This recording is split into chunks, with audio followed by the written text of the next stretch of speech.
This is episode number 12 with Pamela Fuller. So let's go. I'll follow wherever you go. Hi everyone, welcome to another episode of the Inventions Show, a podcast about all things invention and reinvention, where entrepreneurs, leaders, and experts in their field today share their story of triumphs and challenges in both life and business. My name is ThreePart, entrepreneur, investor, inventor, and the host of this show.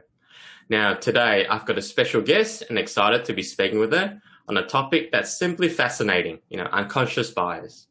Pamela Fuller, Chief Thought Leader on Inclusion and Bias at the global organizational and performance improvement firm FranklinCovey. She's also an author, a highly sought after consultant, speaker, strategist who has addressed leaders across the world. Now, I know you absolutely love her in a new book, The Leader's Guide to Unconscious Bias, How to Reframe Bias, Cultivate Connection, and Create High-Performing Teams. So without further ado, welcome to the show, Pamela, and thanks so much for being with us. Thanks so much for having me, Tak. I'm thrilled to talk to you and your audience. It's my honor. Now, the first thing I like to ask all my guests, Pamela, for those who are not too familiar with yourself, is can you please give us a window into your background, who you are, and what was your first job? So my first job out of college, I guess there was all the jobs that we do in college, right? But my first full-time sort of professional job out of college was actually with a nonprofit just outside or in Washington, D.C. called Centronia. Yeah. And I worked in the sort of social services division. So I was underqualified social support specialist for predominantly immigrant populations, just helping them find resources and sort of navigate their time in America. Okay, excellent. Now, firstly, I want to talk about your new book, The Leader's Guide to Unconscious Bias. I think I'll just bring it up quickly here, which is, for all our listeners, that one there. It is. Yep. Now, I believe it's on pre-order at the moment with a release date, I think on Amazon, 10th of November, so in about a month's time. Now, the topic of unconscious bias, simply intrigues me, and I guess it's a term that we're hearing more and more about. Now, there's a lot of leadership books, written every year. Can you please give our listeners an idea of what your book is about and what is unconscious bias? Yeah, absolutely. So I started my career in this nonprofit world, right? And my work has always been tied to issues of diversity, equity, and inclusion, and really elevating the voices of marginalized people. And so I started in nonprofit advocacy, and then I worked for the U.S. Department of Defense, and then at FranklinCovey. And all of this has sort of informed my perspective around bias. And for our purposes, we define bias as a preference, right? It's a preference in favor of or against a thing or person or group compared with another. And that preference doesn't have value on its face, but it does impact our behavior. And that behavior has a consequence.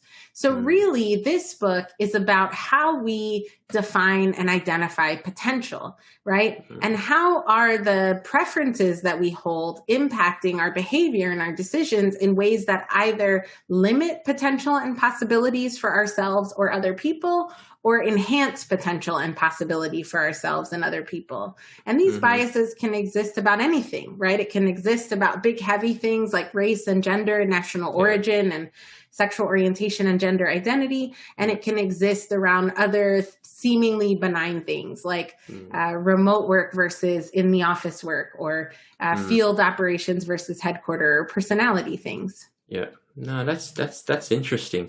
And now in the book, you also, provide the skills to make a shift to help others, I guess, feel respected, included, and valued. Teaching more than the awareness of unconscious bias, through I guess you call it a 3-part framework to identify bias, cultivate connection, and choose courageous actions. Can you please briefly share with our listeners, that 3-part framework? Definitely. So it is a progressive model, right? Identify bias is really focused on the individual work of introspection, right? How do we build a sense of self-awareness to identify some of the biases that we have? And the sort of two big ideas there are really that there is an intrinsic relationship between our identity and the biases that we hold, that our biases have been shaped by everything poured into us over our lifetime. And the second sort of big idea there is really about the neuroscience, that our brain is wired for efficiency, right? And our brain wants to lean into cognitive shortcuts and automatic thinking and binary categories. And sometimes those can be problematic. So how do we sort of hijack that automatic programming to ensure that we're more mindful and conscious of the decisions we're making?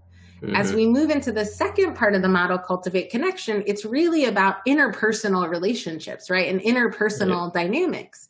That in the absence of information, our brain creates a story about who's talented and who gets to make decisions and who gets to be in charge.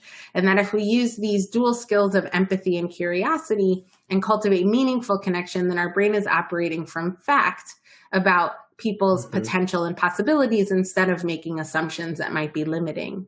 And the third part of the model is really focused on how we make change, right? That the definition of insanity is doing the same thing over and over again and expecting a different result.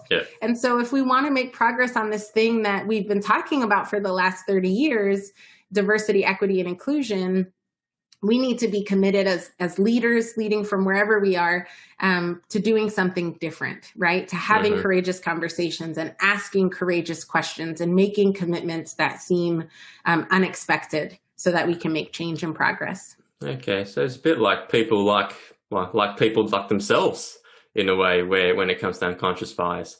So which sort of leads me to my next question, Pamela. I find it really curious, if you're human, you're biased, it's like a kind of automatic programming. And it's interesting how our brains, like you say, it's wired. Something people that don't really think about, but happens every day. I mean, from your research and experience, do you think unconscious bias, could be inborn, or is it developed as we get older due to, external environmental factors, or a little bit of both?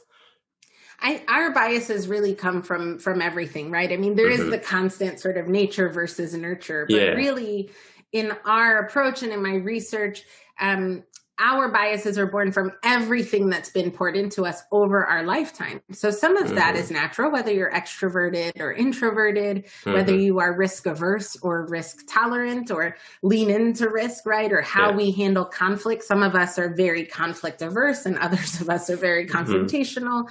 And then other parts of it are our culture, our context, our education, our professional background, the sort of information we consume, right, can form our biases. And we know that we're all sort of beholden to the many algorithms that push information our way that we're more likely to agree with. And so all of that forms the lens through which we see the world. And that is where our bias lives, right? That the way an engineer looks at a problem is different than how an attorney looks at a problem. The way that an American looks at a problem is different than how a European looks at a problem, right?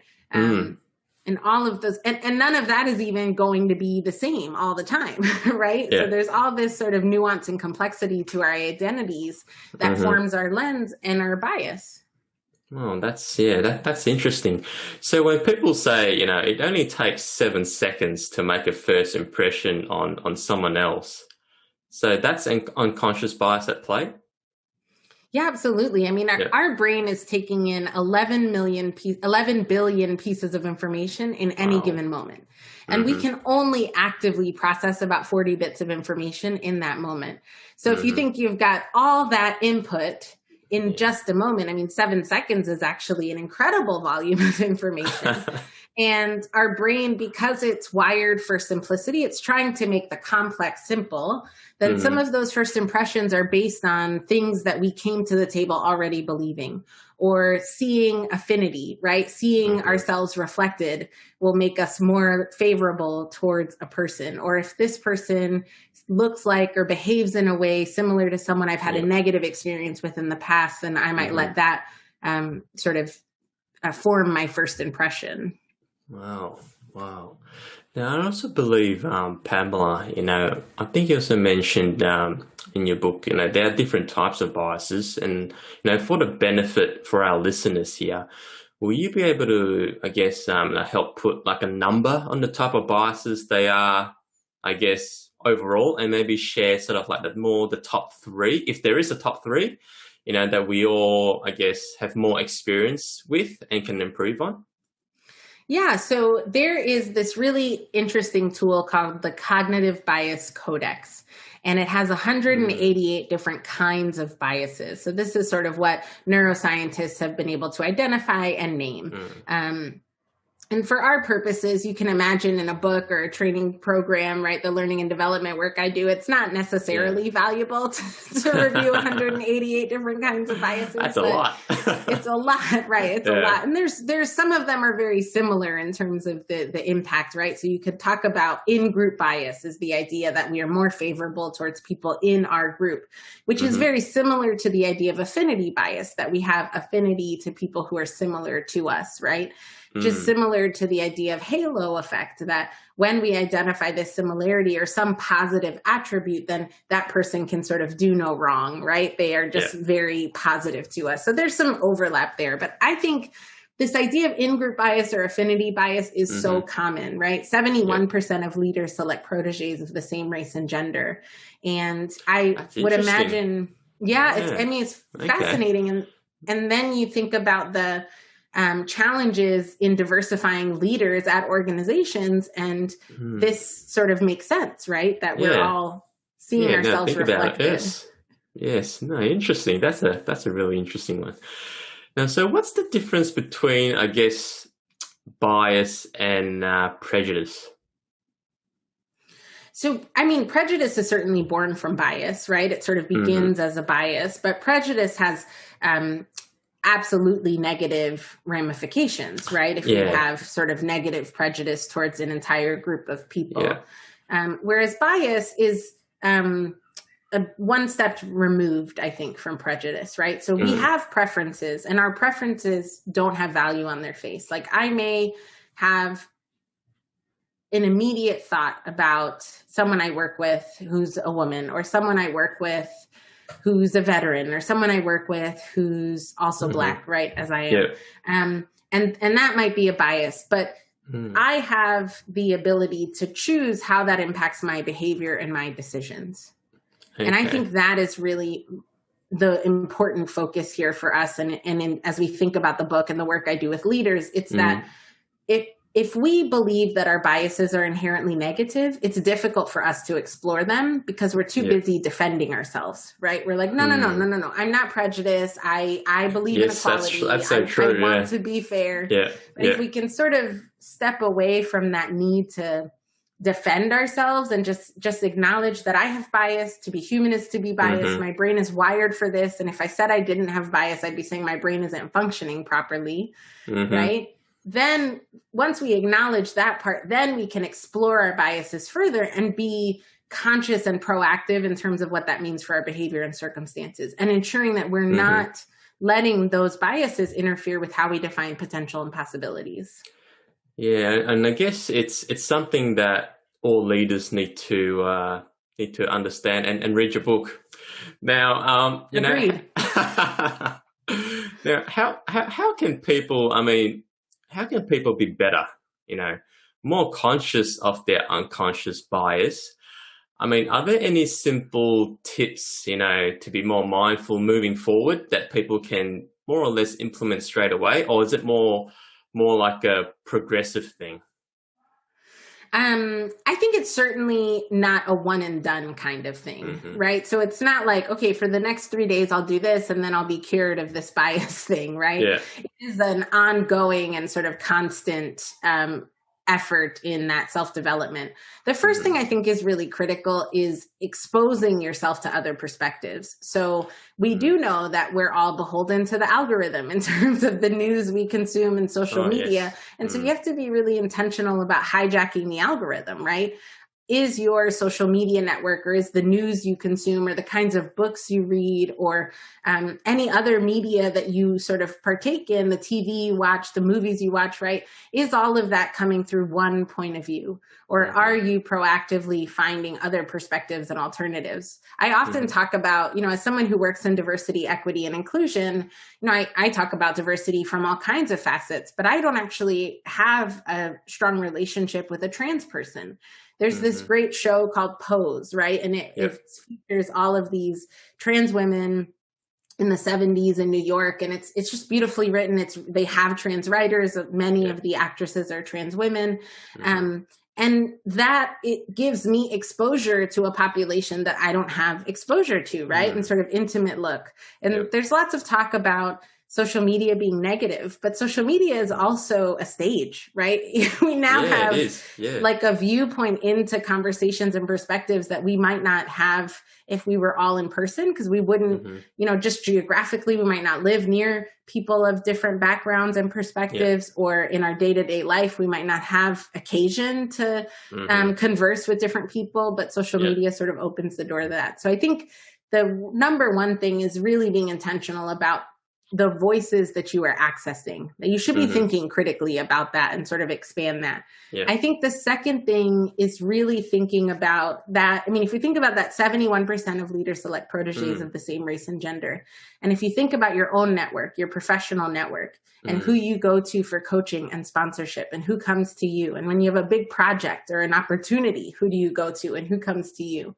And really setting a goal for yourself to examine similarity and difference across that group of people, and ask the question, where is there opportunity for me to expand, right? Where is there opportunity for me to pull in unexpected talent or potential?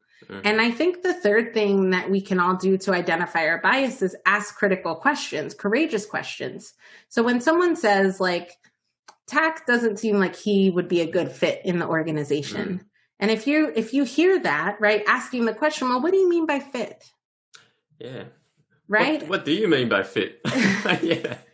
Yeah. What do you mean by fit, right? I mean, I think fit becomes this word that carries a lot of baggage and weight, and it is often affinity. It is often like, well, I don't want to have to be with them all the time, right? Or they seem like they'd be a great fit because they seem like they wouldn't cause conflict, and that feels safe for me. Or they feel like they'd be my competition. They try to take my job, and so they wouldn't be a great fit here, or whatever it is, right? So I think asking those questions around, when we're saying something is good or bad, why are we saying that it's good or bad? Particularly as we think about sort of the talent life cycle and the decisions that impact people's careers. Okay. Now you sort of briefly mentioned exposure at the start, Pamela. So I guess you could say traveling, those people who actually travel are better in terms of, being mindful of their biases? I definitely think that being well-traveled, I mean, it sort of depends on like how you travel, right? So true. When you travel, you're going to the like full-service luxury hotel and that's sort of all you do, then have you really traveled, right? So I think there's probably a way to travel where you're really engaging in the culture of the country in which you're traveling to that can make it more meaningful. But generally, I think the idea, it's interesting. I was facilitating the other day for a global executive team, and one of them was saying that before he had occasion to do all this travel, he thought of these different countries in very specific ways. And then when you go to the country and interact with the people, you recognize how that it's not that simple. It's a whole country. It's a whole country full of millions of people. There's a TED Talk about this, actually. So Chimamanda Ngozi Adichie is a Nigerian writer, and she has a TED Talk called The Danger of a Single Story. And she talks about how we often describe Haiti as the poorest country in the Western Hemisphere.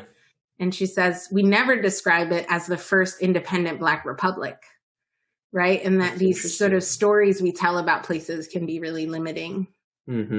Interesting. Yeah, and it just sticks. That's really interesting. So in your view, Pamela, what are the signs of a true influential leader? And on the other side, what do you see as the most common downfall for a leader? I think I'll start with the negative, right? So Mm-hmm. I think that the most common downfall for a leader is to assume that they are always right and that they have all the information, Mm-hmm. right? I mean, there's a point in your career where you're just paid to make decisions, right? Like you're just paid, right? Because you've got all this expertise and experience and you're very credible and you have all this formal authority. And I think the challenge there is that we get to a point where we don't question our own instincts or decisions, or we feel that would open us up to some vulnerability or to some scrutiny. And so we make decisions with less and less input, right? With less and less perspective. And it just becomes our way is our answer is the only right answer. So I think really influential leaders, first of all, are very focused on their role as people who cultivate talent, right? So they are recognize that for them to win, everybody who works beneath them has to also win and has to feel that they're winning, right? That those people are talent that needs to be developed and talent that needs to be brought into conversations. I also think that influential leaders surround themselves with people who challenge them and people who are different than them and have different perspectives, right? So I have a way that I communicate. I'm from New York City. I'm pretty direct in my communication. And if everyone around me were also fairly direct in their communication and also from New York City, that's sort of the easy path for me. Like we have a shortcut language and understand one another. If I surround myself with maybe a multinational team or people from across the US where I happen to be based, or people with different backgrounds, then it's pushing me to think more critically and sort of differently about things. And I think finally, influential leaders also do not need to be convinced about the importance of diversity, equity, and inclusion, or about the importance of sustainability or ethics, right? That they understand intrinsically that this is an important part of their business and their work, and they don't have to be sort of forced to do it or incentivized to do it. They just think that it's important and think to do it and incorporate it into their decision-making. No, most definitely. Most definitely. Now, I just want to sort of talk about you a little bit, Pamela. Can you please share with our listeners, what's your biggest area of growth and what has been your biggest challenge to date? So I am, a wife and a mother. I have 2 children, 2 boys who are 4 and 11. Oh, I've got 2 little boys too. Yes. Ooh. How old are your boys? 4 and 7. 4 and 7. So you understand that they keep you busy. And I think that early in my career, I really struggled with this whole idea of like work-life balance. Yes. And I always felt overwhelmed and sort of out of balance. And I have grown a lot in terms of how I look at that, right? First of all, I've recognized that my contribution as somebody working and my contribution to my home and to my children and what it is for them to see a mother who's working is good. That is all good. And I don't need to have sort of guilt about that. But also recognizing that there are like seasons of imbalance. There are times when I am able to lean more into my role as a mother and times when I need to lean more into my role at work. And I think that the letting go of the sort of guilt about that and feeling at peace with all of that is probably my biggest point of growth and has helped unleash my own potential professionally, right? That sort of weight of guilt was self-limiting to me. It was a self-limiting bias and belief and made it difficult for me to perform at my best. That's a great tip. I think the thing that I think is still challenging is how you do all the things, right? So it feels like there's no shortage of work to be done, and we could all work from sunup to sundown. And so I think for me, it is it is an ongoing challenge to prioritize things, to recognize that if you have 5 things to do, the impact of those 5 things is not equal. There's some of those things are going to have greater impact. And so really being conscious of that and prioritizing where I put my time and energy, I think is something I still struggle with. Yeah, but no, it's just really interesting for myself and for my listeners to see how high-performing individuals like yourself basically pull everything together. It's just awesome. Now, turning points, Pamela, when you look back at your entire life, everything that you have, your career and everything, what is that one thing that changed everything for you? Sort of like a moment that you look back that made you who you are. Is there that one thing, or is it more of a collection of moments for you?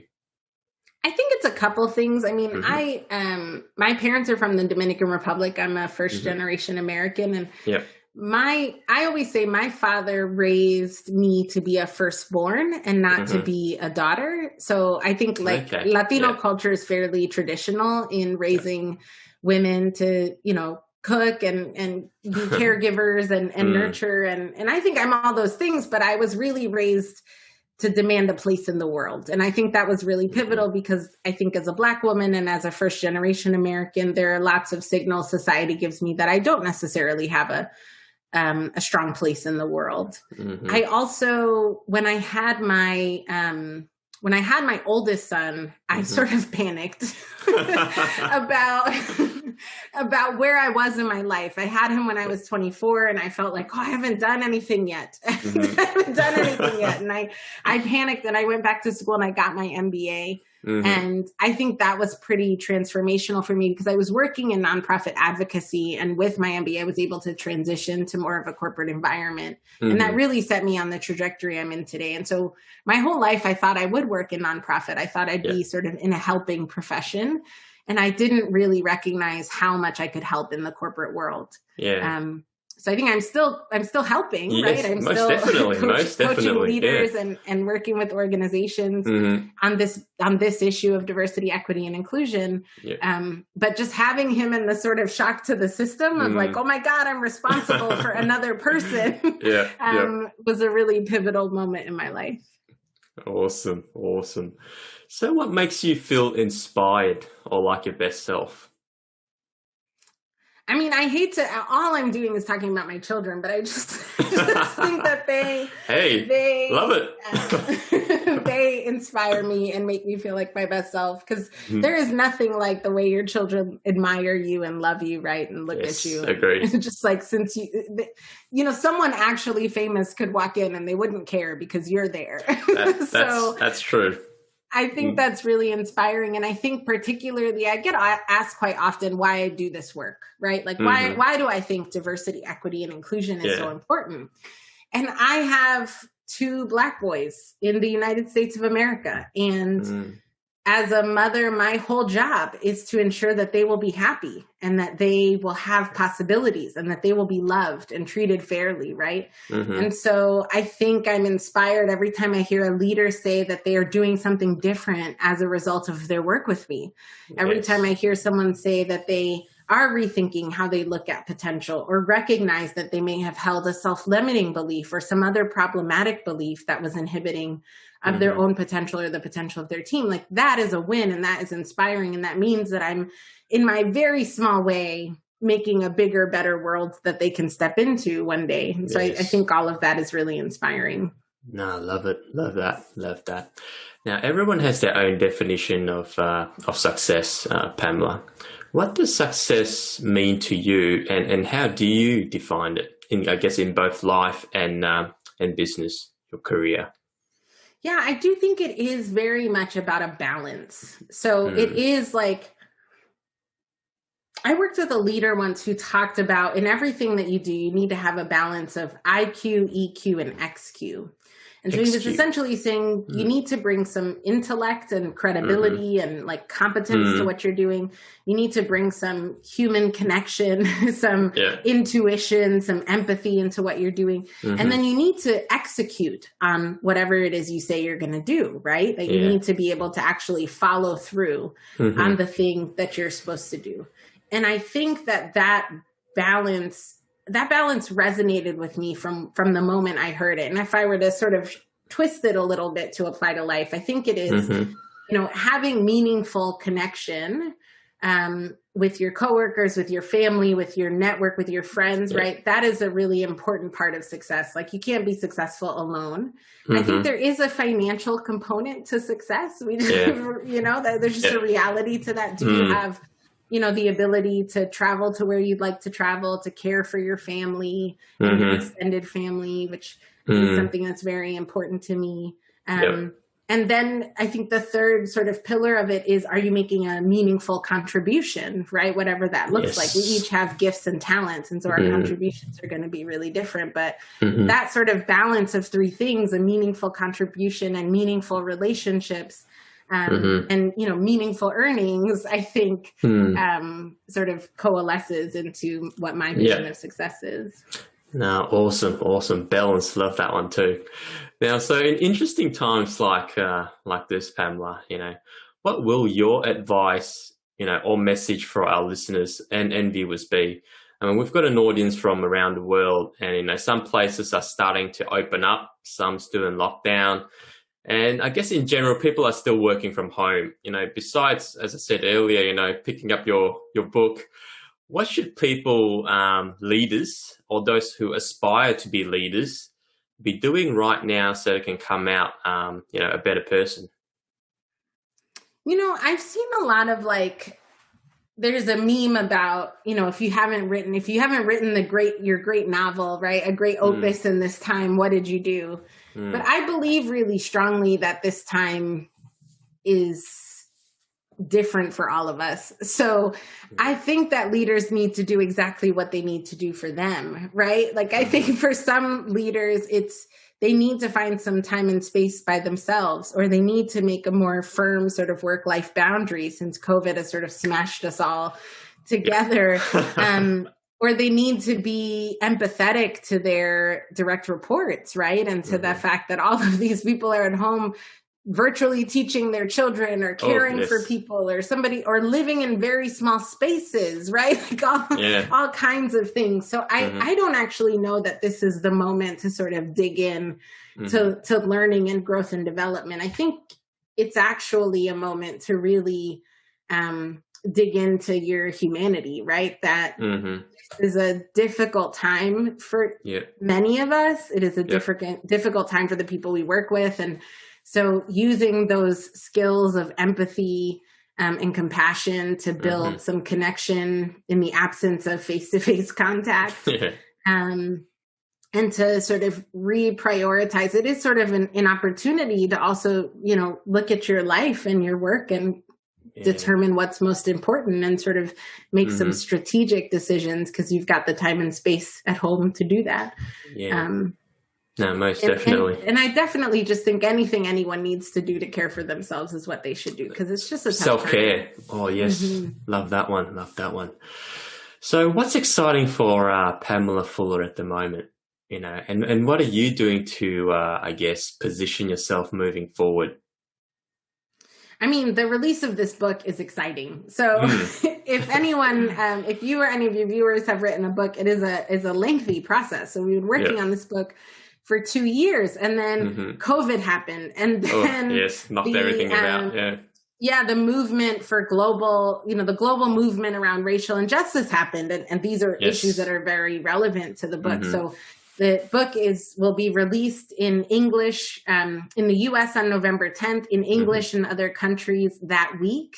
And then it will also be published in the next few months in the Netherlands, in Mandarin, in French, right? So it's got some global releases, which we're excited about. And I think for me, the opportunity, I mean, it's just incredible to be on this podcast, right? To be on podcasts, to be in media, to have such a large platform to talk about something that I think is so important and really critical to human performance is exciting. And so I'm just trying to sort of revel in it and not and enjoy the moment in terms of all the conversations I'm getting to have. Awesome.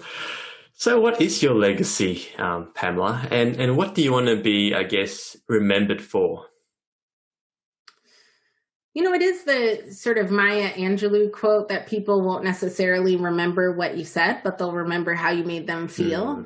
So I hope that something I've said or done along the way helps someone feel hopeful, helps someone feel like they're able, right? That their possibilities are limitless. And ultimately my legacy is my children, right? That is all, that is what I'm leaving in the world, to hopefully continue to make it better.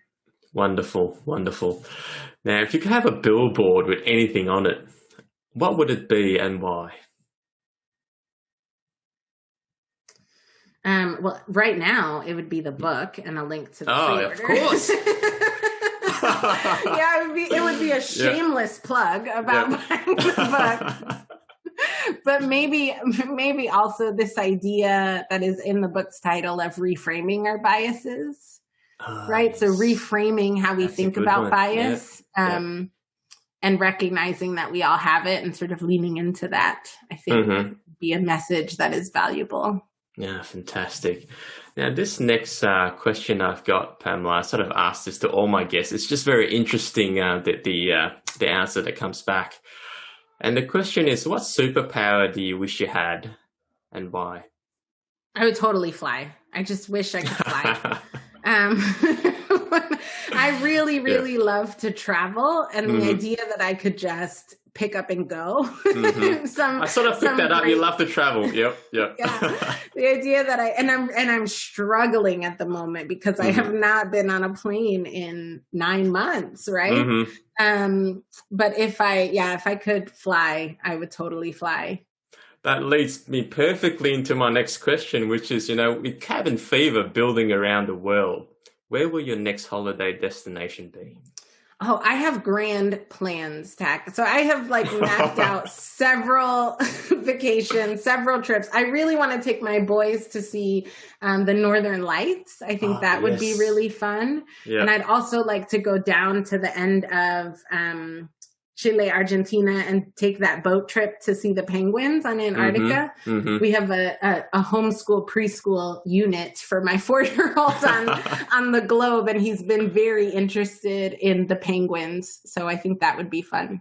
Oh, that's awesome. And my oldest, just to let you know how much I've thought about this, my oldest is very into mythology. And so he and I have been talking about some big trip where we could see all the Greek god ruins and all the Roman god ruins, and then go to Egypt and see those ruins. So I love it. My whole plan is to get on a plane and just keep traveling for a year whenever it's safe. Hopefully soon. Now, fantastic chat, Pamela. We have to work towards wrapping up, and super mindful of your time. Really appreciate your honesty, transparency, and willingness to openly share. I've just got two last questions. First is, where can people find out more about yourself and your book? Yeah, so the book is available for pre-order wherever you get books. The Leader's Guide to Unconscious Bias, How to Reframe Bias, Cultivate Connection, and Build High-Performing Teams. I am on all the social medias, so please do connect with me. I would love to connect. And then at FranklinCovey.com, you can see more sort of resources and articles about unconscious bias and the work that we do. Excellent. Now, I'll put some links at the bottom for our listeners. And, secondly, what parting words of wisdom would you like to, leave for our listeners? I want us all to keep asking the important questions, right? Who gets to have authority? Who gets to sit at decision-making tables? How can we, if we have authority, sort of open the decision-making tent or identify unexpected talent and potential? I think if we're all asking those questions, then we will see that we can make macro impact by these micro changes that we make as individuals. Oh, excellent. Now, totally incredible insights and knowledge. Thanks again, Pamela, and really appreciate your time. Stay well, be well, and take care. Thank you so much. Thanks again for having me. I love talking to you. Likewise. All right. I hope you've enjoyed this interview. You can find me at turn-x.com and also on social media at iam.tacklee. Thanks for listening, and I'll catch you in the next episode. If you're enjoying this podcast, please do make sure you subscribe and take a minute to leave us a review. Thank you. YOLO, YOLO.